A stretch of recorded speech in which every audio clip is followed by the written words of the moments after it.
Hair, the musical.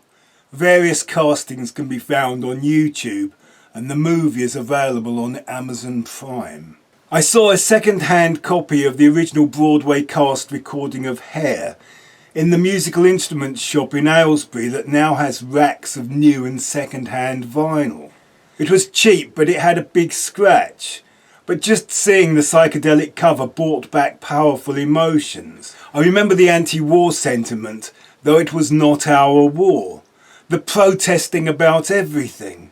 But also the optimism, the idealistic dream that has gone so sour in my lifetime. In the summer of '68, I was getting ready to go to grammar school, an honour I was convinced I did not deserve. But still some things distracted me from my anxiety, and one of them was Hair. Hair was more than just a musical, it was a statement. Long hair was subversive. All the piercings and tattoos of today do not come close to the effect that long hair on men had in the late 60s. The summer of love in '67 had turned into a summer of protest in '68, and long hair was the badge of our tribe. And the musical Hair was a document of those times. They said it was effeminate. But Hair has a song claiming that men reclaiming long hair is just them rightfully taking up the exotic plumage of the male of the species. Back in '68 I was only aware of the songs that got a lot of radio play, and they were far from being subversive. Aquarius and Let the Sun Shine In were happy clappy hippie anthems that were turned into a hit medley by the Fifth Dimension. Just more songs about peace and love.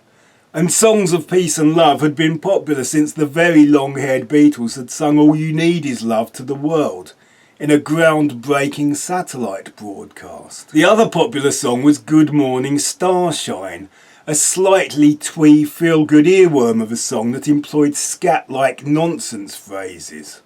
There was even a hit single version of the Hare Krishna song, covered by real Hare Krishnas on the Beatles' Apple label and produced by George Harrison. I only really listened to the Hair soundtrack album fairly recently when I realised it contained a musical setting of one of my favourite Shakespeare speeches, What a Piece of Work is a Man.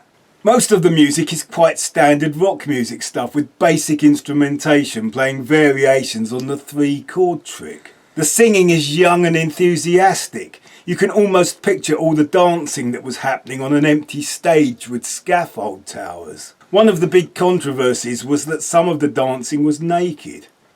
Some of the lyrics also caused quite a stir. There were lots of lists. There is a list of sexual practices, a list of types of narcotic, a list of things to do in a bed. There is a list of insulting names for African Americans, which may even be more shocking today. There is a list of powerful abbreviations like CIA, FBI, LSD and LBJ. More famously, there is a list of what they ain't got, and there is a list of what they have got. These two lists were made into a hit for Nina Simone. The album gives you many short tracks and a few big numbers. There is biting satire and great songs, but not usually in the same place. There is Happy Birthday A.B. Baby, a musical setting of the Gettysburg Address that is the kind of thing you would have expected on an edgy political late-night satirical comedy show, probably hosted by David Frost. It ends with a song that questions why the government should be allowed to destroy the beauty of the young men it was sending to war. It climaxes with one of those medleys of themes we have heard before, while introducing the final melody, and apparently including some lines from Romeo and Juliet. Eventually we get the big chorus of Let the Sun Shine In, as with a touch of Tale of Two Cities, a friend that replaced his friend waits in line to get on the transport plane to Vietnam. This continues as his friends stand over his grave. Hair was going to herald the age of Aquarius, where Jupiter aligned with Mars, and peace would guide the planets and love would rule the stars. But they did not take into account what a piece of work is man. Hair.